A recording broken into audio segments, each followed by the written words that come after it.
ये जो पॉलिटिक्स है ना, पॉलिटिक्स, इसमें दो तरह के बॉलीवुड के प्राणी पार्ट लेते हैं। एक वो जिन्हें पॉलिटिक्स में पॉलिटिक्स करने का इंटरेस्ट होता है, और दो वो जिन्हें बॉलीवुड में कोई पूछ नहीं रहा होता और वो अपने नाम को जिंदा रखने पॉलिटिक्स में भर्ती हो जाते हैं। क्या चीची भैया, सही कहा नाम ना?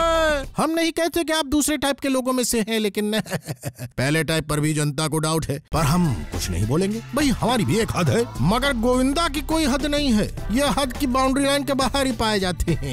हमेशा लेटाने की हद इन्होंने की, काले पीले हरे गुलाबी रंग पहनने की हद इन्होंने की, गर्दन मटकाने की भी हद इन्होंने पार कर रखी है जनाब। खैर छोड़िए, गोविंदा जी का जब फिल्मों का पीरियड खत्म होने को हुआ तब इन्होंने मोड़ ली अपनी बैलगाड़ी पॉलिटिक्स की तरफ। लेकिन बॉस, जब वहाँ भी इनकी डाल नहीं गली तो ये ढूंढने लगे एक सहारा, एक हाथ जो इनकी मदद कर दे। किसे पता था वो हाथ सलमान का होगा। सलमान के हाथ ने कमाल किया और गोविंदा ने उस पर चढ़कर धमाल किया। चीची भैया के इस धमाल से लोगों को लगा कि चलो लौट के बुद्धू घर को आए, लेकिन शायद गोविंदा उस हाथ पे बैलेंस नहीं बना पाए और नीचे लुढ़क गए, ये शोर मचाते हुए कि सलमान ने मेरी बिटिया को छोड़कर सोनाक्षी को लॉन्च करके अच्छा नहीं किया। लेकिन ये भूल गए कि ये किसके बारे में बोल रहे हैं। एक और हद क्रॉस कर दी इन्होंने। बस शुरू हो गए गोविंदा के वही पुराने दिन।